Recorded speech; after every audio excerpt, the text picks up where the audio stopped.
It's the red room. I can still see it. Get out of my head. Get out of my head.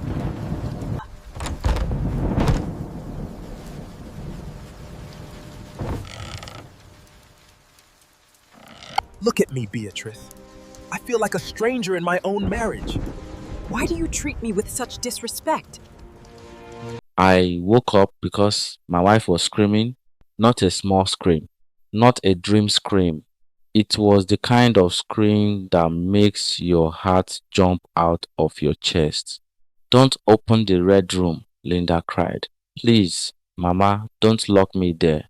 He sat up fast. The room was dark. If you are new to my channel, please like, comment where you are listening from, share your thoughts about this story, share with your friends, and subscribe to my channel. Let's continue. Rain was hitting the zinc roof like angry fingers. My wife was shaking beside me. Her eyes were open, but she was not seeing me. She was seeing something far away, something old, something painful. Linda, I whispered, wake up. It is me. It is Jason. Before I could touch her, our bedroom door opened. Madame Beatrice entered. She did not knock. She never knocked. She rushed in with her wrapper tied tight around her chest and her eyes wide like she had been waiting for this moment. Move away from her, she shouted. I froze. She is my wife, I said. She is having a nightmare. Madame Beatrice pushed me aside and climbed on our bed. She held Linda's face in her hands. My baby, she said. My poor baby. Mama is here. Mama is here. Linda grabbed her like a lost child. Mama, don't leave me, she cried. My heart broke in my chest. I was her husband, but in that moment, I was a stranger. Madame Beatrice looked at me over Linda's head. Her eyes were cold. You see, she said, this is why I sleep by the door. This girl is not safe alone. I looked at the floor outside our bedroom.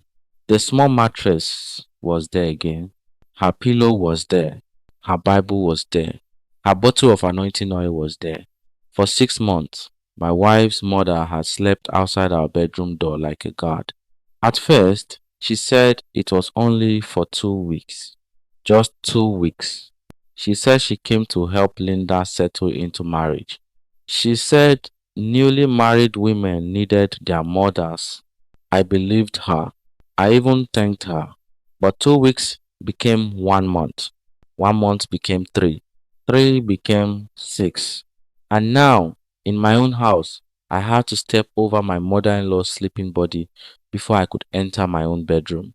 That night, as Linda cried into her arms, Madame Beatrice began to sing softly. It was a strange song, low, slow, painful. I had heard it before. She always sang it when Linda was afraid. Sleep, my little bird. Sleep before the dark hand comes. My skin became cold. Linda stopped shaking little by little. Her eyes closed. Her breathing became soft. Madame Beatrice kept singing. I stood there like furniture, like a chair, like something nobody needed. When Linda finally slept, Madame Beatrice laid her down carefully. Then she turned to me. Come outside, she said. I followed her into the sitting room. The rain was still falling. The house smelled of wet clothes and old pepper soup. Madame Beatrice stood in the middle of the room with her arms folded. You must stop disturbing my daughter, she said. He stared at her. Disturbing her? Yes. She is my wife. She was my daughter before she became your wife. I took a deep breath. I did not want to shout. I had shouted before. It never helped. Mama, I am not fighting you, I said. But this cannot continue. You enter our room anytime. You listen to our talks. You decide what Linda eats. You tell her when to answer me. You sleep outside our door. How can we build a marriage like this? Her face changed. It became hard. You want to chase me away? No. You want to take her from me? No, Mama. That is what men do, she said. They come with sweet words, then they separate a daughter from her mother, then they start beating her, then they start sleeping with other women, then they kill her slowly. I was quiet. My own father never beat my mother. I had never raised my hand on Linda, not once. I loved her with all the strength in me. But Madame Beatrice spoke like I had already committed a crime. Mama, I said softly, I am not that kind of man. She laughed, but there was no joy in the laugh. All men say that in the beginning. I looked toward the bedroom. Linda was sleeping. Maybe she could hear us. Maybe she could not. My voice became low. I married Linda because I love her. I want to know her. I want to build a life with her. But you are standing between us. Madame Beatrice stepped closer. Her eyes burned. Listen to me, Jesse. Linda is not like other women. She is fragile. She breaks easily. She needs me. She needs her husband too. She needs me more. Those words caught me. They cut deeper because part of me believed them. Linda was gentle, too gentle. She said sorry even when she did nothing wrong. If a cup broke in the kitchen, she cried. If I raised my voice a little, she trembled. If Madame Beatrice coughed, Linda ran like a servant. Sometimes I would wake at night and see Linda sitting on the bed, staring at the wall. When I asked what was wrong, she would say, I heard someone singing, but nobody was singing. Or maybe someone was, maybe from inside her head. The first time I met Linda, she was selling handmade bags at a church harvest in Enugu. She was quiet, but her smile was warm. She had a small gap in her front teeth. Her eyes looked tired, but kind. I bought one bag I did not need. Then I bought another. She laughed and said, Brother, do you have many sisters? I said, No. I just want you to keep talking to me. She laughed again. That laugh followed me home. I came back the next week. Then the next soon I knew I wanted to marry her. But even then, Madame Beatrice was always there. If I called Linda, Mama answered. If I invited Linda out, Mama came too. If I brought gifts, Mama opened them first. People told me that woman loves her daughter too much. I thought love could be too much but still be love. I did not know love could become a cage. After our wedding, I thought things would change. I was wrong. On the first night after the wedding, Madame Beatrice cried in front of everybody. My daughter is gone, she said. My only child is gone. Linda also cried. People clapped and laughed, thinking it was normal wedding emotion. But when we got to our house, Madame Beatrice followed us. She carried two bags. I asked, Mama, are you staying? She smiled and said, Only 2 weeks, my son, just to help my daughter. Linda looked at me with begging eyes. I did not want to hurt her, so I said yes. That yes became the beginning of my suffering. Madame Beatrice changed everything in the house. She moved my chair because she said it faced the wrong side. She removed our wedding picture from the main wall and put a picture of herself and Linda there. She cooked bitter leaf soup almost every day because Linda liked it as a child. When I cooked for my wife, she said, a man who enters kitchen too much is hiding something. When I bought Linda a red dress, Madame Beatrice said red attracted bad eyes. When I tried to take Linda to a movie, Madame Beatrice fell sick that same evening. Every time, if Linda and I laughed too much, she would call from her room, Linda, come and rub my leg. If Linda and I sat close, she would enter and sit between us. If I held my wife's hand, she would sigh like a dying woman. My daughter has forgotten me, she would say.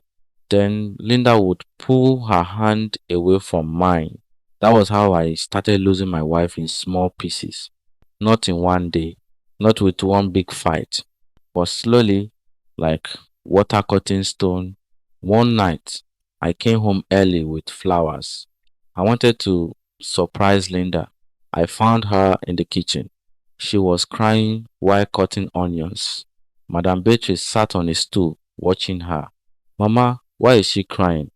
I asked. She is learning, Madame Beatrice said. Learning what? How to be a proper wife. Linda wiped her face quickly. I am fine, she said. But she was not fine. Her finger was bleeding. She had cut herself. I rushed to hold her hand. Madame Beatrice hissed. Small blood, and you are acting like she died? I looked at her. Why would you say that? So, for a second, her face changed. Fear passed through it. Fast, very fast. Then she stood. Do not question me in my daughter's house, she said. My house, I said before I could stop myself. Silence filled the kitchen. Linda dropped the knife. Madame Beatrice slowly turned to me. What did you say? I swallowed. I said this is my house too. She laughed again. That dry laugh. Then she looked at Linda. You see, I told you, marriage changes men. Today it is his house. Tomorrow you will be a stranger here. Linda began to cry harder. I was not angry at my wife. I was angry at the fear living inside her, a fear I did not put there, a fear Madame Beatrice fed every day. That night, Linda slept facing the wall. Madame Beatrice slept outside our door, and I stayed awake, asking myself a question that would not leave me. What happened to Linda before I met her? The next morning, I asked Linda about her childhood. We were alone for once because Madame Beatrice had gone to the market. Linda was folding clothes on the bed. Linda, I said gently, where did you go to primary school? Her hands stopped. Why? I just want to know. We talk about my childhood all the time. I want to know yours too. She smiled, but it was weak. I went to many schools. Name one. She looked down. I don't remember. I thought she was joking. You don't remember your primary school? She shook her head. I was sick a lot when I was small. What kind of sickness? What? She folded one shirt, then unfolded it, then folded it again. Mama said I fell from a tree. A tree? Yes. When? When I was 8 or 9. I don't know. I sat beside her. What happened? Linda's lips began to shake. I don't like talking about it. Okay, I said quickly. We don't have to. But my heart was no longer quiet. That same evening, I asked Madame Beatrice. We were eating dinner. Linda served us. Madame Beatrice had cooked without asking anyone what they wanted. Mama, I said, Linda told me she had an accident as a child. The spoon stopped halfway to Madame Beatrice's mouth. Linda froze. The whole room froze. What accident? Madame Beatrice asked. She said she fell from a tree. Madame Beatrice placed her spoon down. Slowly. Why are you asking? I am her husband. I should know these things. You should know what I tell you. I looked at Linda. She was staring at her plate. Her hands were trembling. Mama, I am not accusing anybody, I said. I just want to understand my wife. Madame Beatrice stood up. Some doors must remain closed. The words made Linda gasp. I turned to her. Her eyes were full of fear. What door? I asked. Madame Beatrice slapped the table. The plates jumped. I said, leave it. Linda covered her ears. Then she started whispering, not the red room, not the red room, not the red room. My blood turned cold. That was the first time she said it while awake. Madame Beatrice ran to her and held her. See what you have done, she shouted at me. See what your questions have done. I stepped back. I wanted to help, but Madame Beatrice blocked me with her body. Don't touch her. Linda cried like a child. Mama, is the cabinet locked? Madame Beatrice held her tighter. Yes, my baby, it is locked. Nobody will open it. Cabinet? What cabinet? I stood there with my mouth open. A red room, a locked cabinet, a song behind a wall, a childhood she could not remember, a mother who answered questions with anger. That night, I could not sleep. Madame Beatrice lay outside our door again. I could hear her breathing, deep, slow, like a guard dog. Linda slept beside me with her fists closed around the edge of my shirt. Even in sleep, she wanted safety. I looked at her face in the dim light. This woman was my wife, but I did not know where she came from. I did not know why she was afraid. I did not know why her mother acted like someone hiding a dead body inside her chest. The next day, I made a decision. I told Linda I was going to work, but I did not go to work. I went to the church where our wedding papers had been signed. The secretary, an old woman with glasses, searched through the file. Linda Beatrice Okafor, she read. Yes, I said. She frowned. Her birth certificate copy is not clear. Can I see it? She looked at me. You are her husband? Yes. She turned the paper toward me. I looked at the date. Something was wrong. Linda told me she was 26, but the birth date on the paper made her 29. I pointed at it. Is this a mistake? The secretary shrugged. Many people submit wrong papers. Maybe they corrected it later. Is there another copy? No. My throat became dry. Do you have her school certificate? She checked again. No primary school record, only secondary school. At what age? She looked. She entered GSS 1 at 14. That was late. Too late. I thanked her and left. But I did not go home. I went to the secondary school listed on the file. The school was old and brown. Children were shouting in the field. A security man led me to the records office. I waited for 1 hour. Finally, a tired man brought out an old register. Linda Okafor, he said, admitted at 14. Guardian, Mrs. Beatrice Okafor. Guardian? I asked. Mother or guardian? That is what they wrote. Any formal school? He shook his head. Blank. Any birth certificate? He checked. None here. I felt something heavy settle in my stomach. A child with no school before age 14. A woman with no baby pictures. A birth date that did not match. A mother who slept outside her door. I went home with my head full of fire. When I entered the house, Madame Beatrice was sitting in the parlor. She was not watching TV. She was not reading Bible. She was waiting. Where did you go? She asked. To work, I said. She smiled. No, Jason, you did not go to work. I stopped. Linda came out of the kitchen. Her face was pale. Madame Beatrice raised a brown envelope. My envelope, the one from the church. She had searched my bag. My anger rose. You went through my things? You went through my daughter's life, she said. Linda looked confused.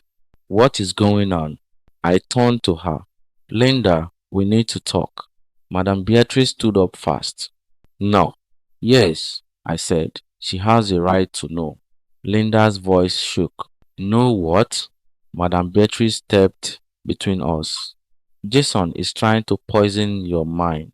No, I said. I am trying to help you. Madame Beatrice's face twisted. Help her? You think you can help her? Where were you when I fed her? Where were you when I washed blood from her hair? Where were you when she could not even remember her own name? The room went silent. Linda dropped the cup in her hand. It broke on the floor. Nobody moved. Madame Beatrice covered her mouth, but it was too late. The words had already escaped. He stared at her. What did you just say? Linda whispered, Mama. Madame Beatrice's eyes filled with panic. I meant when she was sick, she said quickly. I meant fever. She had fever. But Linda was now shaking. My name, Linda said. Why would I forget my name? Madame Beatrice turned to her. My baby, don't listen to him. He is confusing you. No, Linda said, stepping back. You said I could not remember my name. Madame Beatrice reached for her. Linda moved away.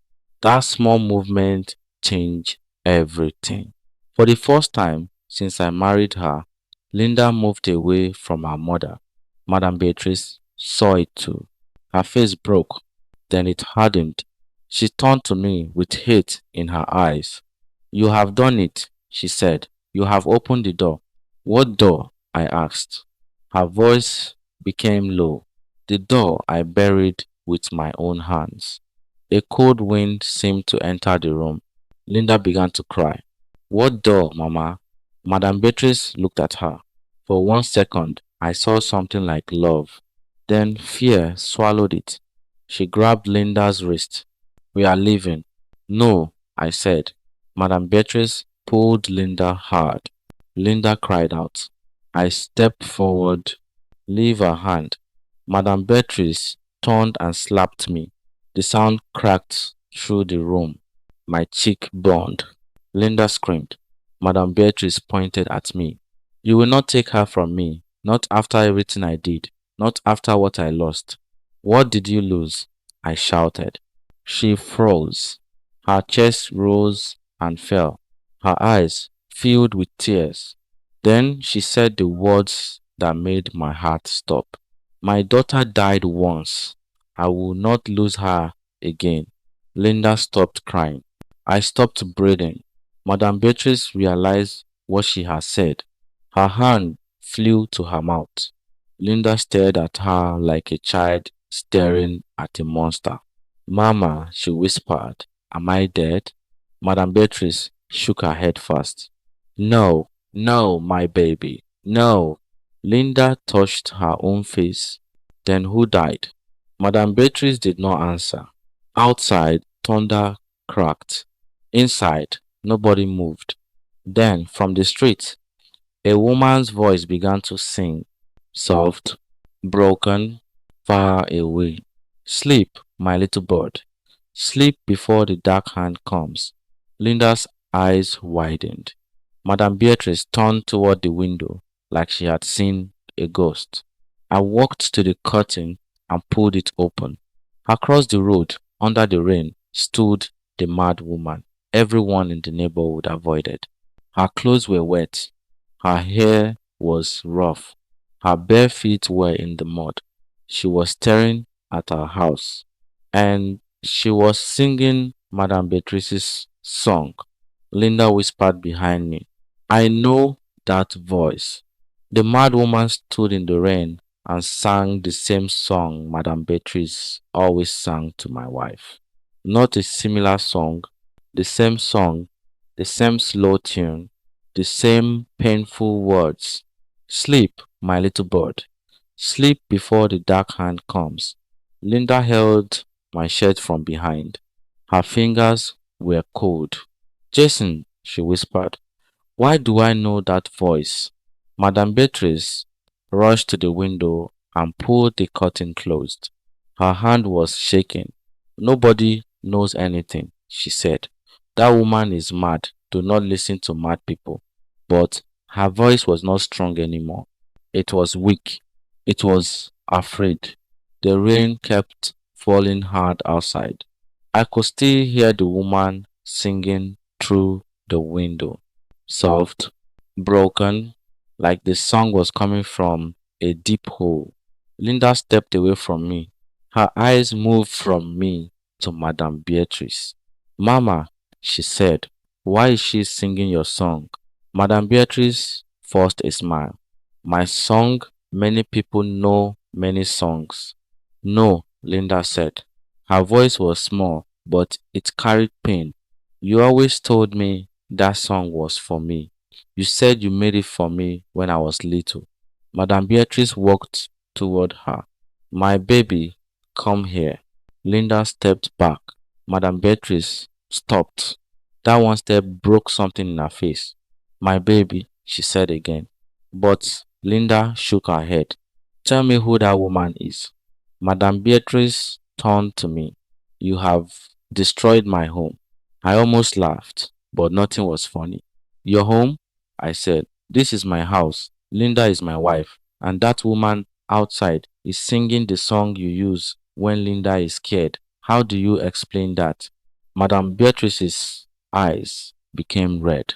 Some truths kill people, she said. Lies kill people too, I said. Linda covered her ears. Stop, please stop. Then the singing outside became louder. Sleep, my little bird. Linda began to shake. Her eyes rolled like she was looking at something we could not see. The red room, she whispered. Madame Beatrice moved fast. No, Linda, do not go there. But Linda was already going somewhere inside her mind. Her lips trembled. There is smoke, she said. There is blood. A woman is crying. Someone is calling me. I held her shoulders gently. Linda, stay with me. She looked at me, but her eyes were far away. Jason, why is there glass on the floor? Madame Beatrice cried out. Enough. She grabbed Linda's face. Look at me. Look at Mama. You are safe. That woman is nobody. She is dust. She is sickness. She is madness. Linda stared at her. Then she said something that made Madame Beatrice freeze. She called me Nena. The whole house went still. Even the rain seemed to stop for one breath. Madame Beatrice's mouth opened. No word came out. I looked at Linda. What did you say? Linda blinked fast. I don't know. I just heard it in my head. Outside, the woman shouted through the rain. Nena! Linda screamed. Madame Beatrice screamed too, but hers was different. Linda screamed like someone was waking up. Madame Beatrice screamed like someone was losing what she stole. I ran to the door. Madame Beatrice grabbed my arm. Do not open that door. I pulled free. Move. If you open it, you will regret it. I already regret trusting you. I opened the front door. The rain rushed in. The mad woman stood by the gate. She was thin, very thin. Her wrapper was torn. Her hair was full of gray and dirt. Her eyes were wide and wet, but not only from rain. She looked at me, then looked behind me. Her lips opened. Nena, she whispered. Linda stood inside the doorway. She held the wall like her legs were weak. The woman saw her clearly, and then she fell to her knees in the mud. My child, she cried. My child has come back. Madame Beatrice pushed past me and shouted from the door. Leave this place, Agnes. Agnes. So she had a name. The mad woman looked at Madame Beatrice. Her face changed from pain to fear. No, she whispered. Please, not again. Madame Beatrice pointed at the road. Go before I call people to drag you away. Agnes shook her head like a child. I saw her. I saw my baby. You said she was dead. You said I was mad, but I saw her. Linda made a small sound, a broken sound. Jason, she said, what is happening? I turned to her. I don't know yet, but deep inside me, I knew something evil had slept in this house for a long time, and tonight it had opened one eye. Madame Beatrice walked into the rain and stood over Agnes. You want to destroy her? She asked. Look at her. She does not know you. She does not want you. Agnes cried harder. I carried her in my body. Madame Beatrice slapped her. The sound was sharp. Linda screamed. I ran into the rain and stood between them. Are you mad? I shouted. Madame Beatrice's eyes were wild. She is the mad one. Agnes held her cheek and cried in the mud. I am not mad, she whispered. I only lost too much. Neighbors began to open their windows. A few people came out under umbrellas. Madame Beatrice saw them and changed her voice at once. She became the poor old mother. She became the suffering woman. People, come and see, she cried. This mad woman has come again to trouble my daughter. She has been doing this for years. A man from next door, Mr. Obi, came close. Madame Beatrice, is it Agnes again? Yes, Beatrice said quickly. She will not leave us in peace. Mr. Obi looked at Agnes with pity, but also with fear. Agnes, go home, he said. This family has suffered enough. Agnes lifted her muddy hands. That is my child, she said. Please, ask her. Ask her if she remembers the red room. My stomach turned. Linda stepped into the rain. I tried to stop her, but she moved slowly, like something was pulling her. Madame Beatrice shouted, Linda, go inside. Linda did not obey. She walked toward Agnes. Rain washed her face. Her nightgown stuck to her body. She looked like a ghost. Agnes stared at her with love so deep it hurt to watch. My Nana, she said. Linda stopped. My name is Linda. Agnes nodded fast. Yes, they gave you that name, but before you were Nana, my small bird, my only child. Linda's face twisted. No, Agnes opened her mouth to speak, but Madame Beatrice rushed forward. Enough, she's confused already. I held Madame Beatrice back. Let her talk. Madame Beatrice turned on me. You fool, you think truth is a spoon of rice. You think she can swallow it just like that? I ignored her. I looked at Agnes. What happened? Agnes wiped rain from her eyes. Her voice was shaking but clear. There was a bus accident, she said. Many people died. My husband died there. My sister died there. My child was taken to hospital. I was also hurt. When I woke up, they told me my daughter was dead. Linda began to breathe fast. Agnes pointed at Beatrice. She came to me in the hospital. She wore black. She held my hand. She cried with me. She said she lost her own daughter too. Madame Beatrice shook her head. Liz, Agnes cried harder.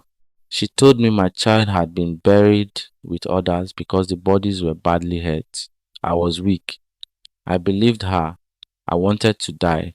Linda whispered, Stop. But Agnes could not stop. Months later, I saw a little girl at the market. Her hair was cut short. She had a scar here. Agnes touched the side of her forehead. Linda slowly touched the same place on her own head. There was a small scar there.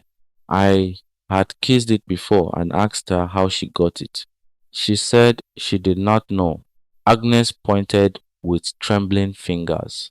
That girl looked like my Nana. I ran to her. I called her name, but Madame Beatrice came from behind and carried her away. She told everyone I was mad. She said grief had broken my head. Madame Beatrice screamed, because it did. Agnes looked at her. You told them I lost my mind because I lost my child. You told them to pity me, but not believe me. The neighbors whispered. Mr. Obi looked unsure now. Linda was shaking badly. I put my arm around her. This time, she did not push me away. Madame Beatrice saw that. Her eyes filled with tears. Linda, she said, come to Mama. Linda did not move. Madame Beatrice's voice cracked. Come to me. Linda looked at her. Did you know this woman? Madame Beatrice said nothing. Linda asked again, louder. Did you know her? Madame Beatrice's shoulders dropped. For one moment, she looked old, very old. Then she said, yes. Linda cried out. The neighbors gasped. Agnes covered her mouth. I felt my chest tighten. The lie had cracked, but it had not fallen yet. Madame Beatrice raised her head.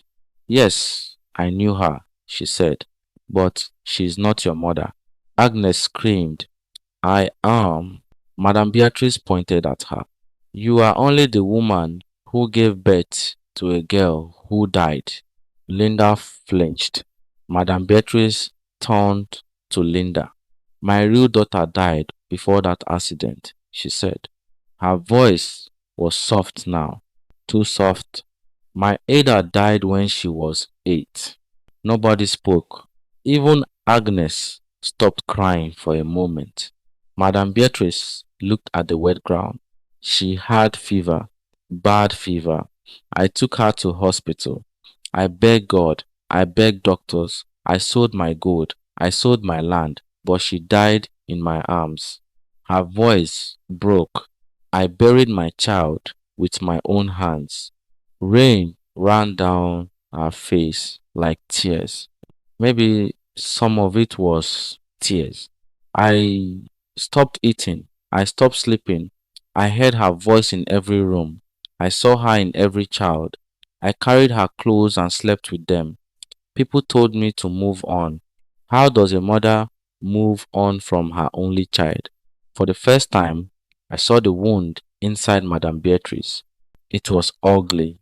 It was deep, but pain did not wash away sin. She looked at Linda. Then one day, I went to the hospital to give food to a nurse I knew. I saw you. Linda could not breathe well. You were on a bed. Your head was bandaged. You were so small. You kept asking, where is Mama? But you did not know your mother's name. You did not know your own name. You only cried. Agnes sobbed, my baby, my baby. Madame Beatrice closed her eyes. You looked like my Ada when she slept. Same cheeks, same small mouth, same fear. I stood there and I felt my dead heart beat again. I whispered, what did you do? She opened her eyes. I saved her. No, Agnes said. You stole her. Madame Beatrice turned sharply. From what? From ashes? From people who could not protect her? From a woman lying half dead who did not even know her child was alive? Agnes tried to stand but fell back down. I was her mother. And I became her mother, Beatrice shouted. Linda covered her mouth. Madame Beatrice walked toward Linda. I fed you. I bathed you. I taught you to speak again. I held you when you screamed at night. I gave you a name when you did not know your own. Linda cried. Was my name Linda? Madame Beatrice stopped. Her silence answered. Linda's whole body bent, like someone had punched her. I held her before she fell. Madame Beatrice reached for her. Baby, listen to me. Linda shouted. Was my name Linda? Madame Beatrice whispered. No. Agnes cried. Nana. Linda shook her head hard. No, no, no. She pushed away from me. Then she looked at all of us like we were strangers. I don't know any of you. My heart broke. Linda, I said. She stepped back. I don't know who I am. Madame Beatrice cried and moved closer. You are my daughter. Agnes crawled forward in the mud. You are my daughter. Linda screamed. Stop saying that. Everybody became quiet. She held her head. My head hurts. My head hurts. I tried to touch her. She slapped my hand away. Don't touch me. That hurt more than I expected. She turned to Madame Beatrice. You told me men are dangerous. Madame Beatrice cried. Yes, because I wanted to protect you. You told me not to trust Jason. He was taking you from me. You told me I had no life before you. Madame Beatrice went silent. Linda's voice broke. Was that a lie too? Madame Beatrice could not answer. Agnes whispered, You had a life, my child. You had a father. You had a yellow dress. You loved mangoes. You hated beans. You used to dance when rain started. You slept with one blue doll. Linda's eyes widened. A blue doll? Um, Agnes nodded fast. Yes, her name was Mimi. Linda staggered back. I held her again. This time she allowed me. Her lips trembled.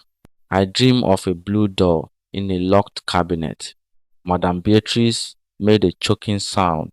Agnes looked at her with fire in her eyes. You kept it. Madame Beatrice said nothing. I turned to her. Where is the cabinet? She looked away. Where is it? I shouted. Linda grabbed my arm. The red room, she whispered. I looked at Madame Beatrice. What red room? Madame Beatrice's body became stiff. There is no red room. Linda closed her eyes.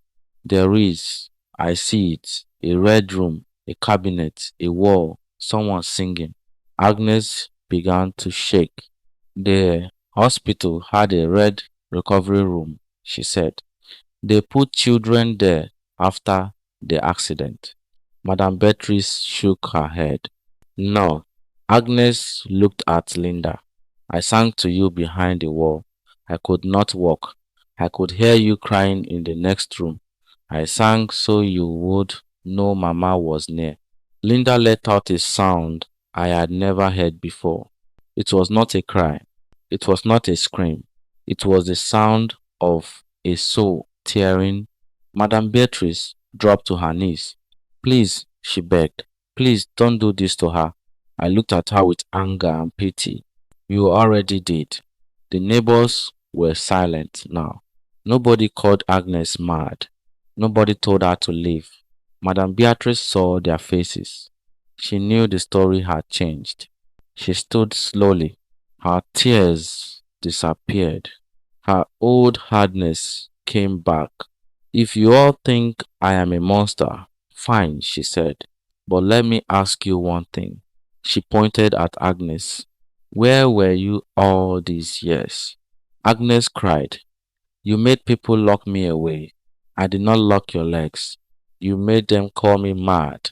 You came to my gate screaming every month because my child was inside.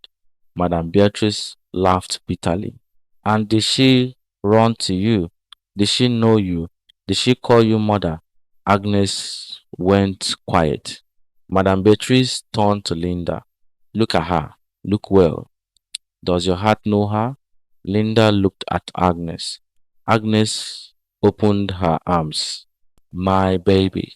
Linda's body shook. She took one step. Agnes smiled through tears. Then Linda suddenly screamed and ran behind Madame Beatrice. She held Madame Beatrice's wrapper like a frightened little girl. Mama, don't let her take me. Agnes froze. Her open arms slowly fell.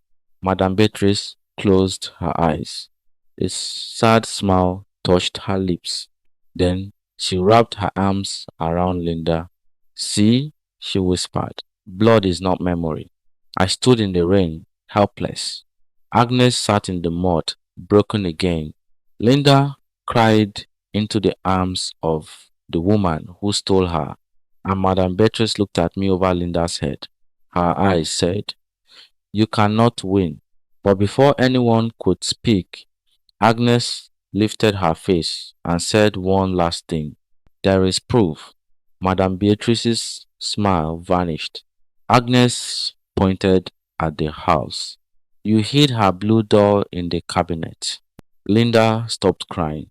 Agnes said, and inside that doll, her father put her real birth paper before the trip. He always did that when we traveled. Madame Beatrice stepped back. Her face turned grey. Agnes whispered, Open the cabinet, Beatrice. Linda slowly lifted her head. What cabinet? Madame Beatrice grabbed Linda's hand. We are leaving now.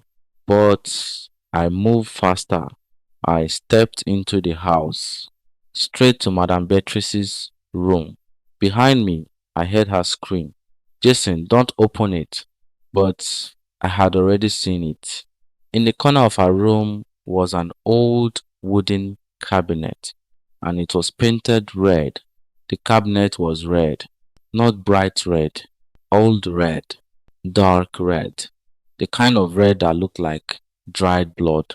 It stood in the corner of Madame Beatrice's room like something alive, like it had been waiting for me all these years, like it knew every secret in that house.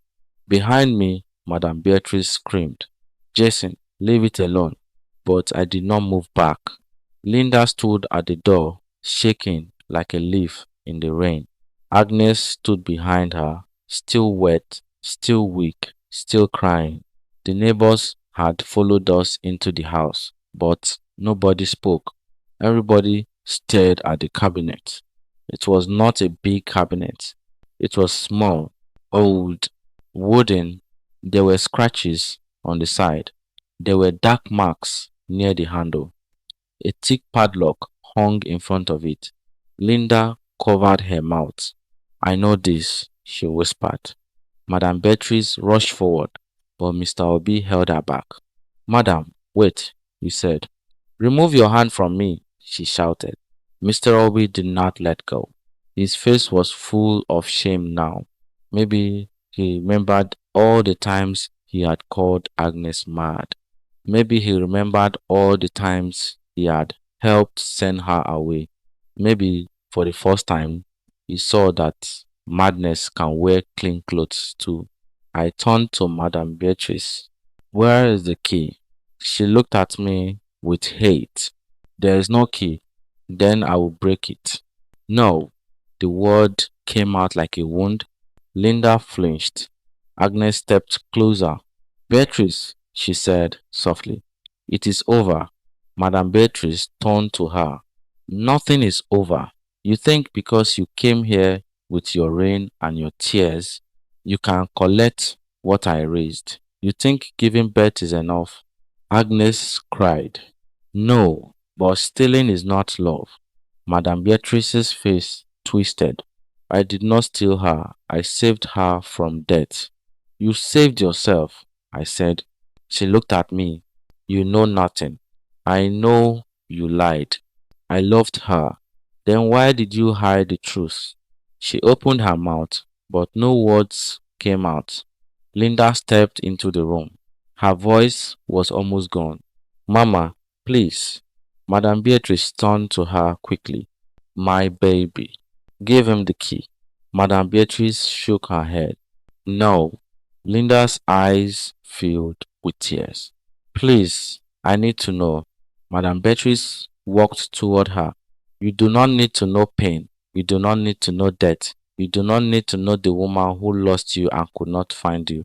You need peace. Linda laughed, but it was not a happy laugh. It was broken. Peace? She pointed at her own chest. There is no peace inside me. There is a room inside me that is always locked. Every night I stand in front of it. Every night I hear someone singing. Every night I wake up afraid. Madame Beatrice's lips shook. I was protecting you. You were keeping me blind. The words hit Madame Beatrice hard. She stepped back like Linda had slapped her. My baby, she whispered. Linda shook her head, gave him the key. For a long moment, no one moved. Then Madame Beatrice slowly reached into the front of her blouse. She pulled out a black string. A small key was tied to it. She had been carrying it on her body. All this time, the key had been resting near her heart. I stretched my hand. She did not give it to me. She walked to Linda instead. She placed the key in Linda's palm. If you open it, she said, you may hate me forever. Linda looked at the key. Her fingers closed around it. Then she whispered, I already hate the dark. Those words made Agnes cover her mouth and cry again. Linda walked to the cabinet. Her steps were slow. Each step looked painful. I wanted to hold her, but I did not. This was not my step to take. This was hers. She bent down. Her hand shook so badly that she missed the keyhole twice. I knelt beside her. Take your time, I whispered. She looked at me. For the first time that night, she saw me, not as a stranger, not as a man trying to take her away, but as her husband, her safe place. She placed the key into the lock. The lock opened with a small click, but in that room it sounded like thunder. Linda pulled the cabinet door. It stuck at first, then it opened. A smell came out. Old cloths, dust, dry wood, and something else. Something like time. Inside the cabinet were many things. A small yellow dress, a pair of tiny shoes, a cracked comb, old hospital bands, a brown envelope, a small blue doll. Linda gasped. Agnes fell to the floor. My God! Agnes cried. Mimi. Linda reached for the door. Her hand stopped in the air. She was afraid to touch it. Agnes crawled closer, but she did not grab. She did not force. She only watched. Linda picked up the doll. It was old and dirty. One eye was missing. The blue cloth was faded, but Linda held it like it was burning her hand. Then something strange happened. Her face changed. She was not in Madame Beatrice's room anymore. She was somewhere else. Her eyes became wide. Her breathing became fast. Mimi, she whispered. Agnes sobbed. Yes, Mimi, your doll. Linda pressed the doll to her chest. Then she screamed. Not from fear, from memory. A memory had opened inside her like a wound. She dropped to the floor. I heard her before her head hit the ground. Linda, but she did not hear me. She was shaking in my arms. Her eyes stared at the ceiling. I am in the bus, she whispered. Agnes crawled closer. My child. Linda's lips moved fast. Papa is singing, Mama is laughing, the road is wet, the driver is shouting. Mimi fell down. I bent to pick her. Then, her body jerked. Glass. She began to cry. Glass everywhere, blood on my hands. Papa is not moving. Agnes screamed into her wrapper. Linda's voice became smaller. I hear Mama. Mama is singing behind the wall. I want to go to her, but a woman in black comes. She says, Your mother is gone. I am your mother now. Every eye in the room turned to Madame Beatrice. Madame Beatrice shook her head. No, no, that is not how it happened. Linda sat up slowly. Her eyes were full of tears. You wore black, Madame Beatrice cried. I was mourning my Ada. You told me Mama was gone. I thought she would die, but she did not die. Madame Beatrice swallowed. No, the room became heavy. Agnes was breathing like each breath was a fight. Linda looked at her, a long, painful look. Then she looked back at Madame Beatrice. You knew. Madame Beatrice did not speak. You knew my mother was alive. Still, Madame Beatrice said nothing. Linda's voice rose. You knew. Madame Beatrice covered her ears. Yes, she cried. Yes, I knew. Agnes bent over like the words had broken her bones. Linda crawled backward away from Madame Beatrice. No, she whispered. No. Madame Beatrice reached for her. Listen to me. No. Linda pushed her hand away. Madame Beatrice froze. I went to the hospital every day after my Ada died, she said. I did not want to leave. Then I saw you. You were alone. The nurses were tired. Nobody had time for your tears. You kept asking for Mama, but you could not say your full name. Your head was hurt. You did not remember things well. She pointed at Agnes.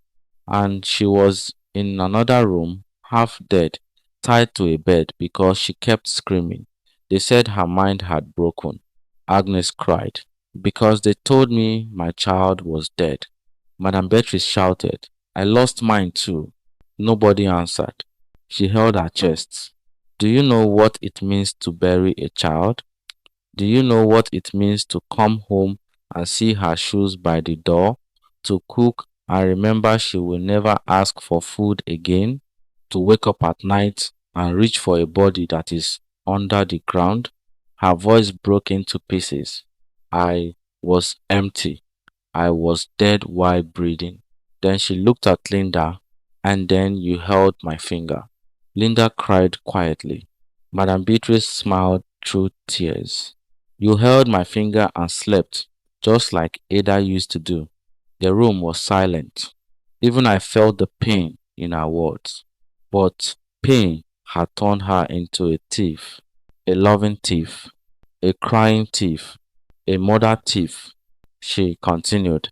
I told myself it was only for one night. I would hold you for one night. Then one night became two. Then the nurse said you needed someone to sign papers. I signed. I said I was your mother. Agnes whispered. You stole her name. Madame Beatrice looked at her with tired eyes. I gave her a life. You gave her a life. Linda held the blue door tighter. I looked inside the cabinet again. The brown envelope was still there. I picked it up. Madame Beatrice shouted, No! But it was too late. I opened it. Inside were old papers, a birth record, a hospital card, a small photo. In the photo, a younger Agnes stood beside a man. Between them was a little girl with big eyes and two puff-puff hairstyles. The little girl held a blue doll. The name on the birth paper was not Linda Okafor. It was Nena Agnes Nwafor, daughter of Agnes Nwafor and Chuka Nwafor. Born in Aba, I handed the paper to Linda. She stared at it. Her hands trembled. This is me? Agnes nodded. Yes, my child, that is you. Linda looked at the photo.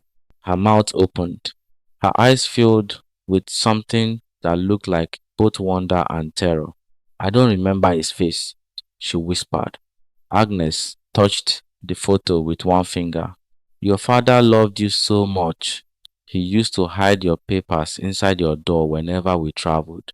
He said, if anything happens, our child must never be nameless. Linda began to cry. A deep cry, a cry from her stomach. He held her. She leaned into me. Madame Beatrice watched us. Her face was empty now, like all her power had fallen to the floor. Then Linda stood. She walked to Agnes. Agnes did not move. She did not open her arms this time. Maybe she was afraid of being rejected again. Linda stopped in front of her. They looked at each other, mother and daughter, blood and memory, truth and fear. Agnes whispered, Can I touch your face? Linda closed her eyes. She nodded. Agnes lifted a shaking hand and touched Linda's cheek. The touch was soft, so soft, like she was touching something holy. My baby, Agnes whispered. Linda began to shake again. Her lips trembled. For one moment, I thought she would fall into Agnes's arms. I thought this would be the great healing. I thought truth would win quickly, like in stories. But real pain does not obey stories. Linda suddenly opened her eyes and screamed. She pushed Agnes away. No, no, no, no, no.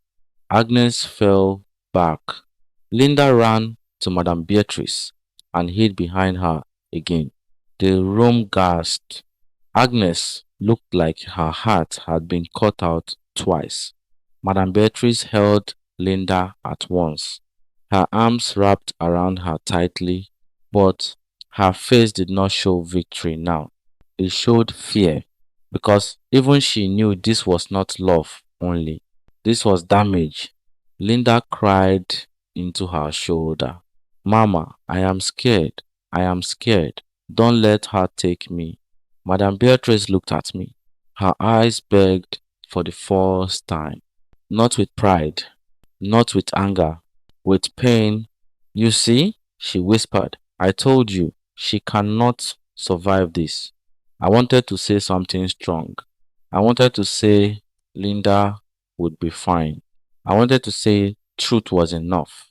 But I could not, because my wife was shaking like a child in the arms of the woman who stole her life. And Agnes, her real mother, was sitting on the floor with her hands empty. Truth had come, but truth had not healed anyone. It had only opened the wound. Mr. Obi spoke softly from the doorway. We should call the police. Madame Beatrice lifted her head fast. No. Agnes looked at him. Yes. Linda screamed again. No police! No police! No police! She covered her ears. Her whole body shook. I rushed to her. Linda, calm down. She looked at me with wild eyes. If police come, they will put Mama away. I swallowed. Linda, they will put her away, she cried. They will take her. They will take everyone. Then I will have nobody. You have me, I said. She looked at me. Her face broke. You are my husband. Yes. But who am I?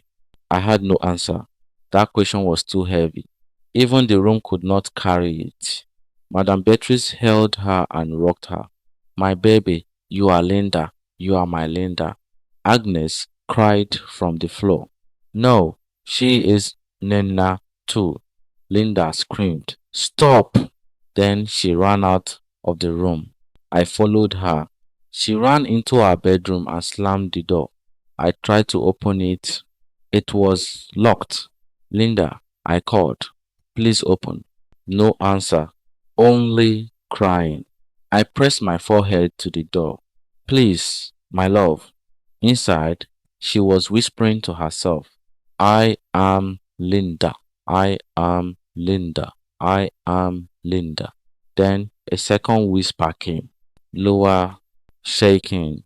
Nena. Then again, Linda. Then again, Nena.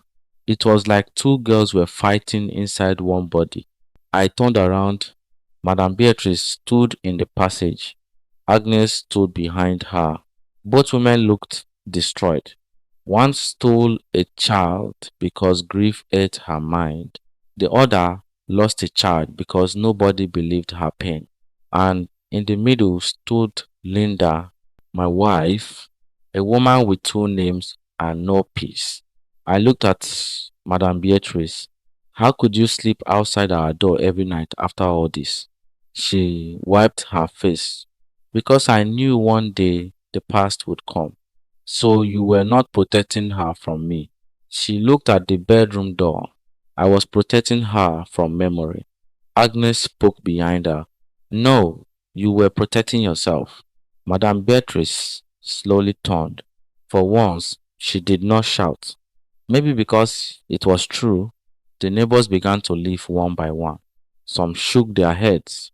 Some whispered prayers. Some looked at Agnes with shame. Mr. Obi stayed. I am sorry, he told Agnes.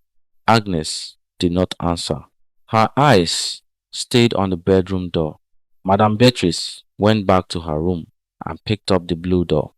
She held it for a long time. Then she walked to the bedroom door. Nina, Agnes said softly. Madame Beatrice stopped. Do not call her that, she said. It is her name. It hurts her. The lie hurts her too. Madame Beatrice closed her eyes. Then she knocked on the bedroom door. Linda, she said. The crying inside stopped. Madame Beatrice's voice became soft. Too soft. My baby, open the door. Mama is here. The lock clicked at once. My heart sank. Linda opened the door just enough for Madame Beatrice to enter. She did not open for me. She did not open for Agnes, only for Beatrice. Madame Beatrice looked at me before entering. There was guilt in her eyes, but also something else, possession, like even after everything, she could not let go. She entered and closed the door behind her. Agnes made a small sound. I turned to her. She looked so weak that I thought she would fall. I helped her sit in the parlor. She held the bed paper with both hands. I dreamed of this day, she whispered. I sat across from her. I am sorry. She shook her head. Do not say sorry for another person's sin. I did not know what to say. She looked at the closed bedroom door. Does she love you? Yes, I said. Then you must help her slowly. I looked at Agnes. You should hate Beatrice. Agnes gave a sad smile. I do. Then her smile died. But my child loves her. That was the worst truth. Agnes could not simply drag Linda into her arms. I could not simply drag Linda away from Beatrice because Linda's heart was tied to the woman who hurt her. Pain had become home. Fear had become love. Control had become safety. After some minutes, the bedroom door opened. Madame Beatrice came out alone. Her face looked too calm, too quiet. I stood up. Where is Linda? She is sleeping. I tried to pass her. She blocked me. Let her rest. She is my wife, and she is broken tonight. I looked at her hands. They were empty. Where is the door? Madame Beatrice did not answer. Agnes stood. Where is Mimi? Madame Beatrice's face changed. Just a little, but I saw it. I pushed past her and entered the bedroom. Linda was on the bed, sleeping too deeply, too suddenly. The blue door was not there. I turned back. What did you give her? Madame Beatrice's eyes widened. Nothing. I moved closer to Linda. On the bedside table was a small cup. It smelled bitter. I picked it up. What is this? Madame Beatrice rushed in. Her sleeping herbs. She always takes it when she is restless. He stared at her. Who told you to give her that? She needed rest. Agnes cried. What did you do? Madame Beatrice shouted. I helped her sleep, but my heart was pounding because Linda's breathing was slow, too slow. I touched her face. Linda. She did not move. Linda. Still nothing. I turned to Madame Beatrice. What was inside that drink? She stared at Linda. For the first time, true fear entered her eyes. I gave her the usual amount, she whispered. Agnes screamed. I lifted Linda in my arms and ran toward the door. Madame Beatrice followed, crying, My baby, my baby. But as I reached the sitting room, something fell from Linda's hand. A small piece of blue cloth torn from the doll. Inside the cloth was another folded paper. He froze. Agnes picked it up with shaking hands. She opened it. Her eyes widened. Then she looked at Madame Beatrice. What is it? I asked. Agnes's voice came out like a ghost. This paper says Beatrice did not find Linda by chance. Madame Beatrice stopped crying. Her face went dead. Agnes looked at me. She was on that bus too. Those words did not enter my ears like normal words. They entered like a knife. I stood in the middle of the sitting room with Linda in my arms. Her head rested against my chest. Her body was soft, too soft. Her breathing was still slow. The rain outside had stopped, but water was still falling from the roof. Drop, drop, drop, like the house was counting the seconds left before everything broke. Madame Beatrice stood near the bedroom door. For the first time since I knew her, she looked small, not strong, not loud, not like the woman who ruled my house. Small, old, afraid. Agnes held the paper with both hands. Her fingers were shaking so much that the paper made a soft sound. Read it, I said. My voice was not loud, but everybody heard the anger inside it. Agnes looked at me. Then she looked at Beatrice. Read it, I shouted. Madame Beatrice closed her eyes. Agnes began to read. Her voice was broken. This is a hospital note. It says three women were brought in from the bus accident.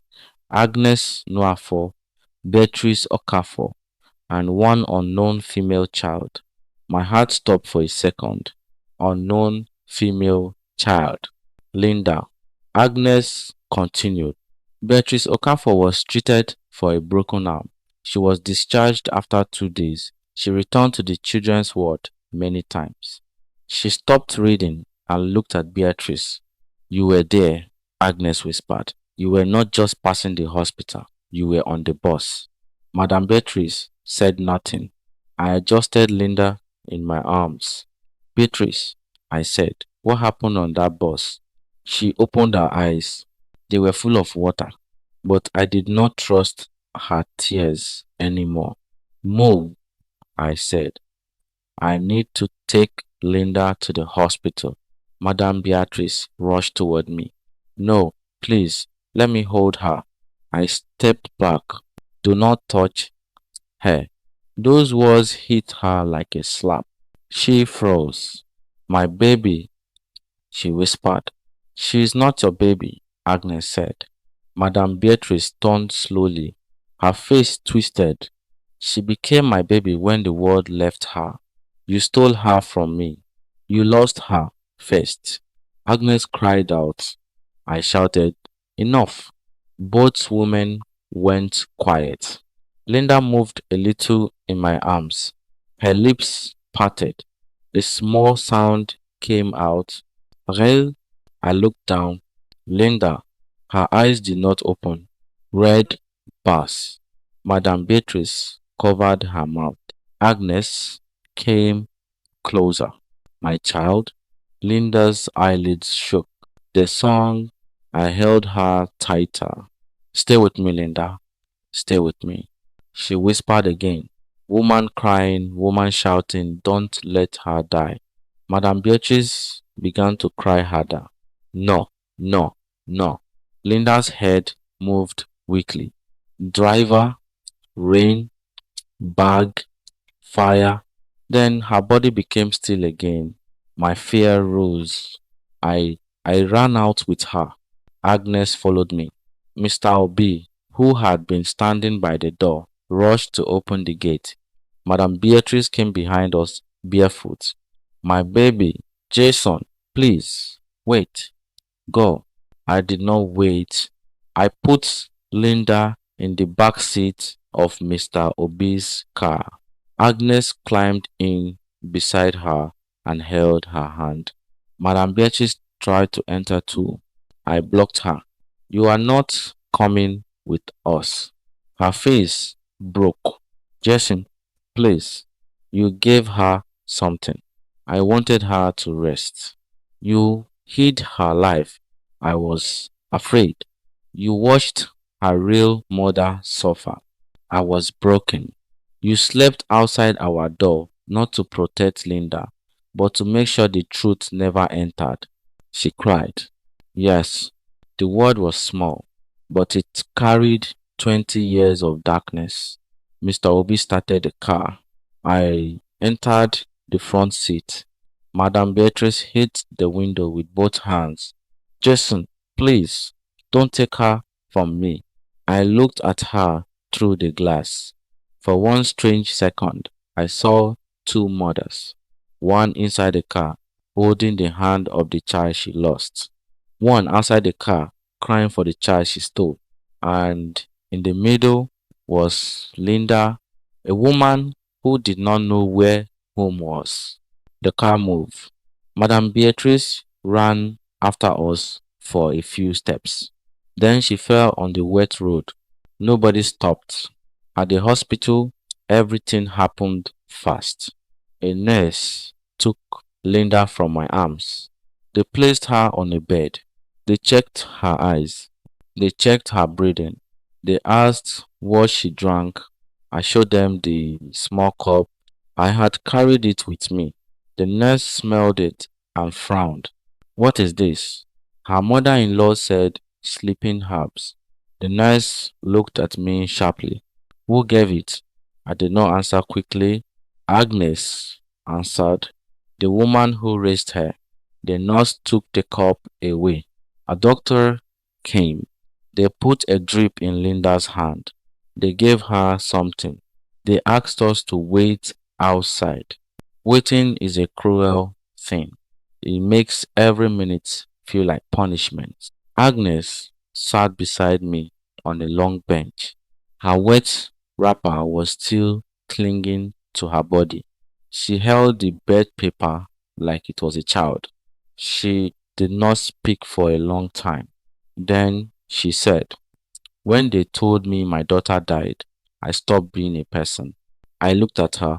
She stared at the floor. I walked around, but I was not alive. People called me mad because I spoke to a child they said was dead. I would cook food and keep a small plate beside mine. I would wake at night and hear her crying. I would run outside and search the street. Her lips shook. Then one day I saw her. She was standing near Beatrice at a shop. Her hair was cut. Her clothes were different. But a mother knows the child she carried. She turned to me. I ran to her. I called, Nena. She looked at me. Jason, she looked at me. I know she heard me, but Beatrice covered her ears and shouted that I was mad. Agnes wiped her eyes. People came. They dragged me away. They said grief had eaten my mind.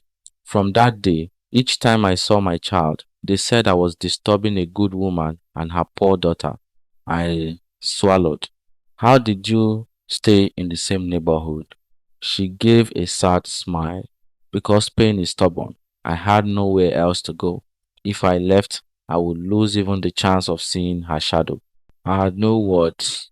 Then the hospital door opened. The doctor came out. I stood so fast, my legs almost failed. She is stable, he said. My whole body became weak with relief. Agnes covered her face and cried. The doctor looked serious. She was given a strong herbal sleep mixture. It did not poison her, but it was too much. She needs rest and she needs calm. No fighting around her. I nodded.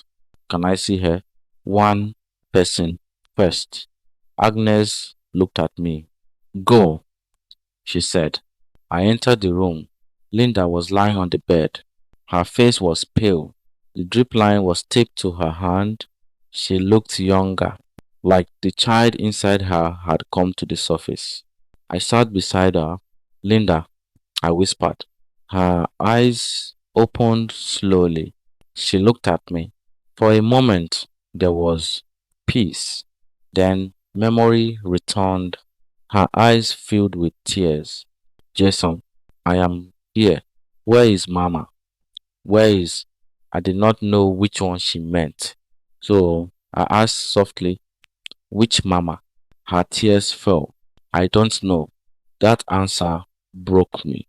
She looked at the white ceiling. I saw the boss again. He held her hand. What did you say? Her fingers curled around mine. I saw rain. I saw my father. I saw my door. I saw a woman in black sitting across from us. My chest tightened. Beatrice, Linda nodded. She was holding a small red sweater. She kept crying into it. My mother asked her if she was okay. The woman said her daughter had died the week before. My mother gave her water. I closed my eyes. Agnes had shown kindness to the woman who would later steal her child. Linda kept speaking slowly. Then the bus slipped. People screamed. I hit my head. Everything became dark. But I remember waking a little. I was under a seat. My father was not moving. My mother was calling my name. Beatrice was crawling on the floor. She was bleeding from her arm. Linda turned to me. She pulled me out. I froze. What? She pulled me out before the bus caught fire. My heart became confused. Beatrice saved you? You. Linda nodded, crying. She saved me. Then she carried me outside. I remember her saying, not this one too. God, not this one too. The room became silent. This was the strange cruelty of life.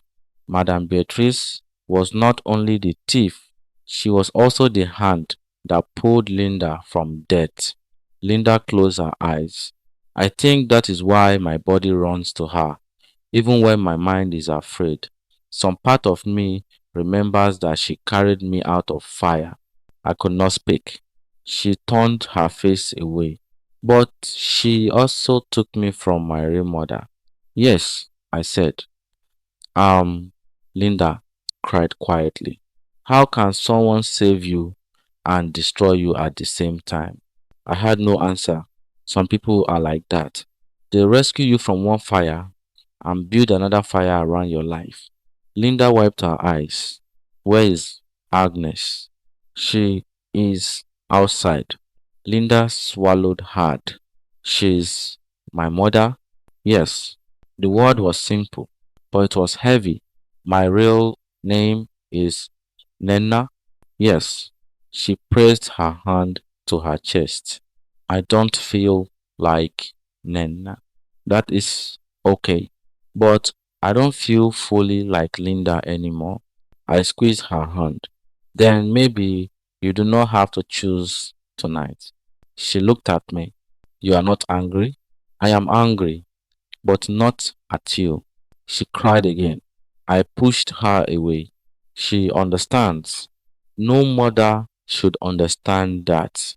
Maybe a mother who waited that long understands pain more than anyone. Linda breathed slowly. Then she whispered, I want to see her. I stood. Are you sure? She nodded. But stay with me. I will. I opened the door and called Agnes. Agnes came in slowly. She stopped near the bed, like she was afraid one wrong step would make Linda disappear. Linda looked at her. Agnes looked back. For a long time, nobody spoke. Then Linda said, I don't know how to be your daughter. Agnes's face crumpled. My child, I don't know how to be your mother after all this time. Linda's tears fell. Agnes stepped closer. I will not force you. I will not grab you. I will not ask you to call me Mama today. Linda's lips shook. What should I call you? Agnes smiled through tears. Call me Agnes until your heart is ready. Linda cried harder. Agnes placed one hand on the bed. Not on Linda, just on the bed. I loved you when they said you died. I loved you when they called me mad. I loved you when you ran from me. I will love you slowly now. Linda looked at her hand on the bed. Then she moved her own hand. Slowly, very slowly, she placed it on top of Agnes's hand. Agnes covered her mouth with her other hand to stop herself from screaming. It was not a hug. It was not a full reunion, but it was something, a small bridge across a very deep river. Then Linda whispered, I remember mangoes. Agnes laughed and cried at the same time. You loved mangoes. You would stain every dress. Linda gave a tiny, sad smile. I hate beans. Agnes nodded fast. You hated beans. You used to hide them under your plate. Linda's smile broke into tears. I don't know if those memories are real or if I am borrowing them from you. Agnes squeezed her hand gently. We will find out together. For the first time that night, I felt a little light. Small, weak, but real. Then the hospital door opened. Madame Beatrice entered. A nurse tried to stop her, but she pushed past. Her hair was messy. Her feet were dirty. Her wrapper was wet. She looked like a woman who had walked through punishment. Linda sat up fast. Mama. Agnes's hand tightened. Madame Beatrice saw their hands touching. Her face broke. She did not shout. She did not fight. She just stood there and looked at Linda like she was watching her own funeral. My baby, she whispered. Linda began to shake. I stood between them. You should not be here. Madame Beatrice nodded. I know. That surprised me. She looked at Agnes. Then she looked at Linda. I came to say the truth before police come for me. Linda's eyes widened. Police? Mr. Obi had called them. Maybe one of the neighbors had too. Madame Beatrice stepped inside. Her voice was low. Yes, I was on the bus. Agnes stood. Why did you never tell me? Beatrice looked at her. Because I was ashamed. Of what? Beatrice swallowed. The driver was speeding because of me. The room went cold. Linda whispered. What? Madame Beatrice began to cry. My daughter Ada had died. I was carrying her red sweater. I was going to my sister's village because I wanted to bury myself in silence. On the road, I lost control of my grief. I started shouting at the driver to stop. I said I wanted to come down. I stood up while the bus was moving. People shouted. The driver looked back only for 1 second. Agnes covered her mouth. Madame Beatrice continued. The road was wet. A truck was coming. The driver tried to turn. The bus slipped. Linda's breathing became fast. So the accident, Madame Beatrice nodded. I did not drive the bus, but my madness pulled the driver's eyes from the road. Agnes staggered. You killed my husband. Beatrice cried. I did not mean to. You killed my husband, Agnes repeated. The words came out empty, like her soul had left her body. Madame Beatrice dropped to her knees. I lost my child. Then I caused another family to lose everything. When I saw Nena alive, I thought God was giving me a chance to repair what I broke. Agnes shouted. By stealing her, Beatrice bent her head. Yes, Linda was crying now. Silent tears. Beatrice crawled closer, but I stopped her. She looked at Linda.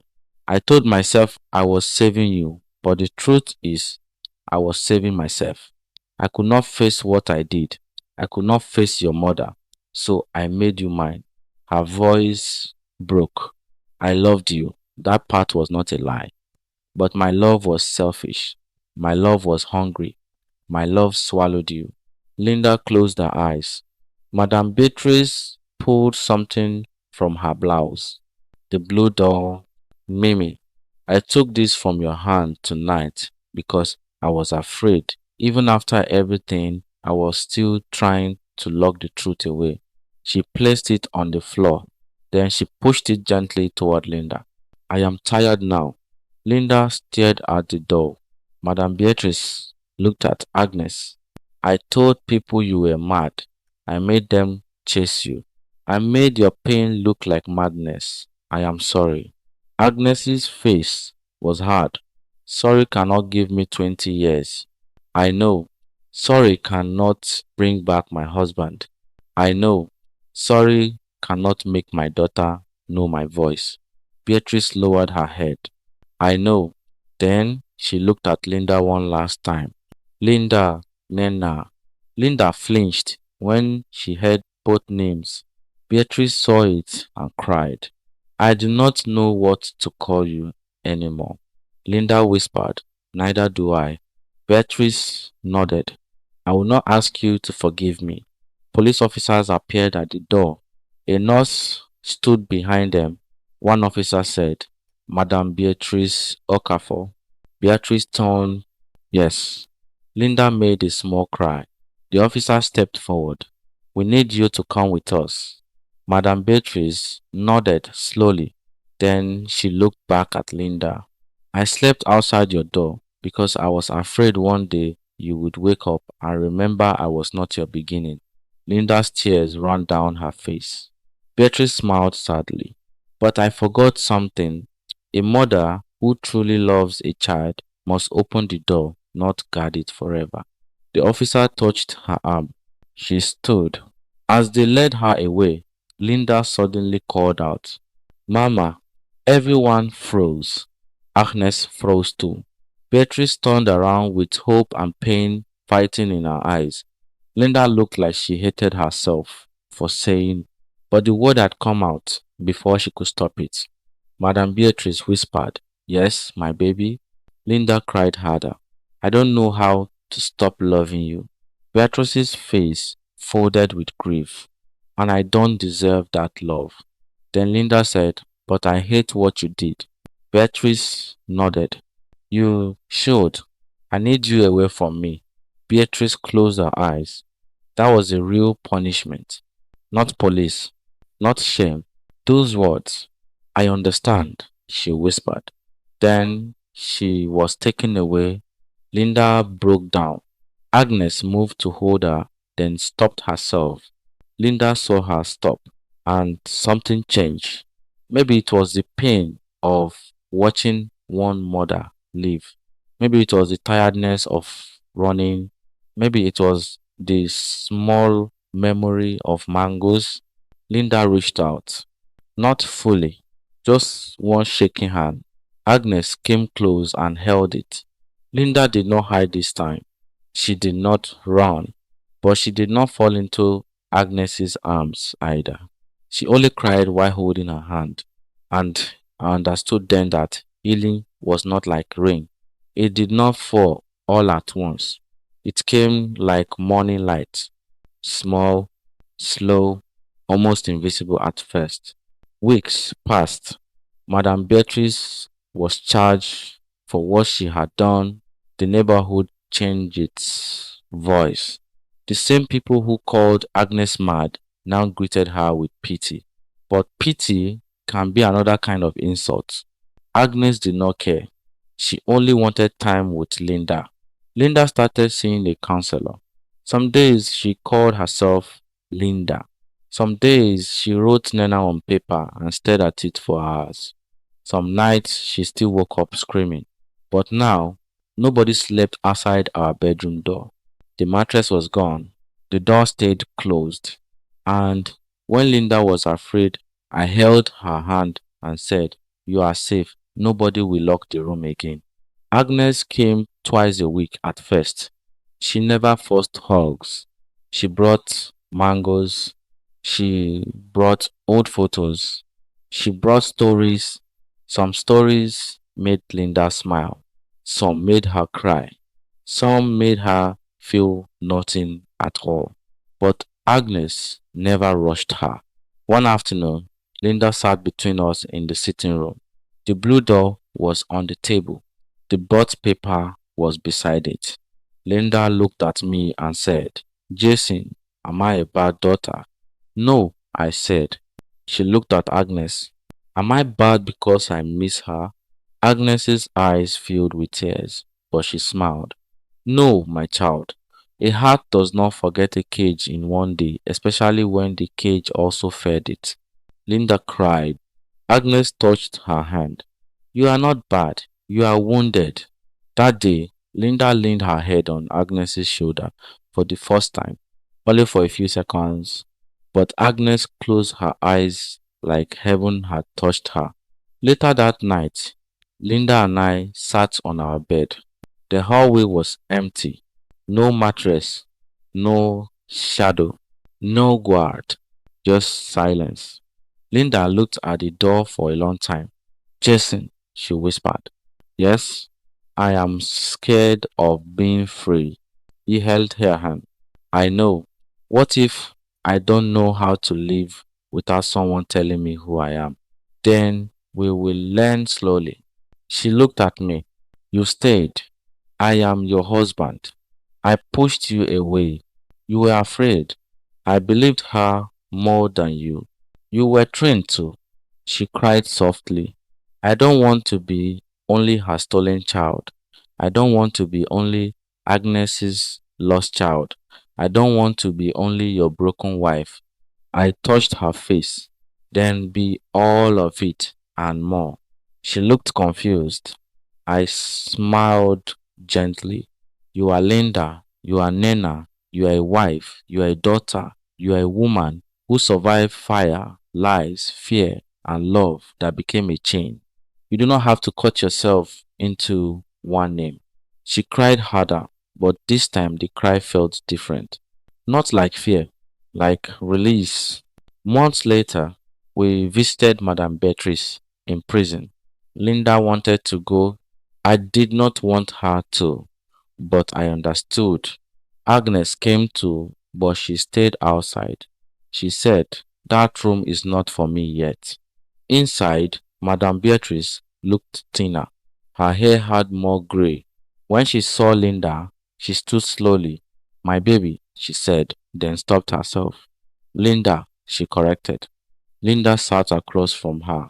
For a long time, they did not speak. Then Linda said, I remember the boss. Beatrice closed her eyes. I am sorry. I remember you pulling me out. Beatrice cried. I am sorry. I remember you telling me my mother was gone. Beatrice's shoulders shook. I am sorry. Linda placed her hands on the table. You saved my life. Beatrice looked at her with surprise. Linda's voice trembled. But then you stole it. Beatrice bent her head. Yes, I loved you.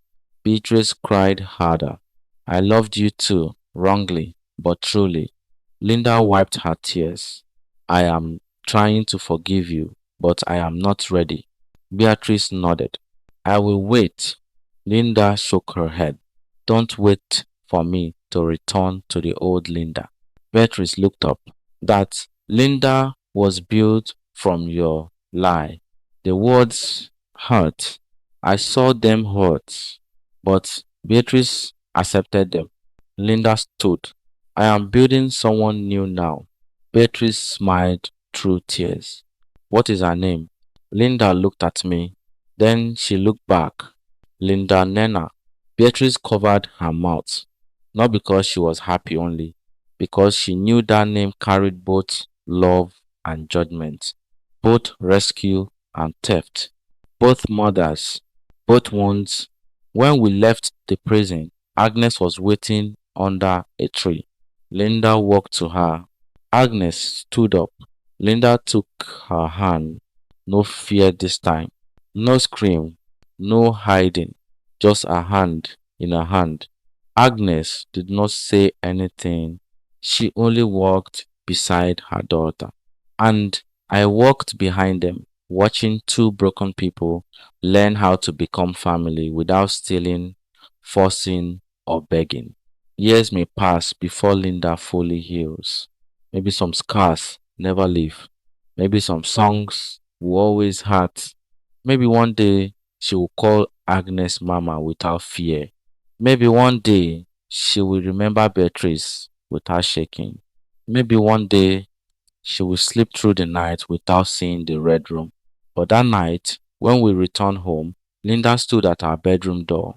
She looked at the empty hallway. Then she closed the door herself. No one outside, no mattress, no guard, no lie waiting in the dark. She turned to me and whispered, Jason, tonight I want to sleep without anyone watching me. I smiled with tears in my eyes. Then sleep, my love. She lay down. For the first time since I married her, Linda did not hold my shirt in fear. She held my hand by choice. And before sleep took her, she whispered one sentence that told me the locked room inside her had finally opened a little. My name is Linda Nena, and I am still here.